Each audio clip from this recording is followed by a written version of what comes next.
Right now, about a third of Vinton is dealing with power problems. The city operates its own power grid, and the mayor drove to a different city to get some of the parts that were needed to restore electricity. Kind of a wild story. Our Cladra Rhodes spoke with Chief Scott Spell to learn how crews are working together to restore power to roughly 500 residents.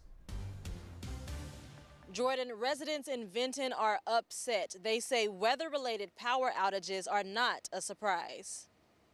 Yesterday afternoon, around 12 p.m., a third of homes in the town went dark.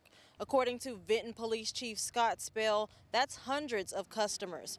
Last night, the Calcasieu Parish School Board provided buses to take people from their home to the Ward 7 Recreation Gym and Community Center, which is serving as a warming center. However, most residents are choosing to stay home.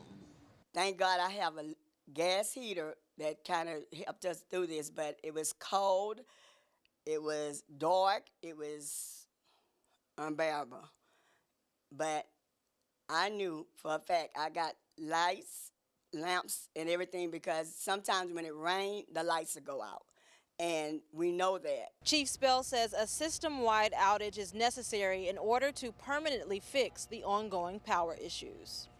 Chief Spell says all power is expected to be restored today. In Vinton, Cladra Rhodes, 12 News. All right, we're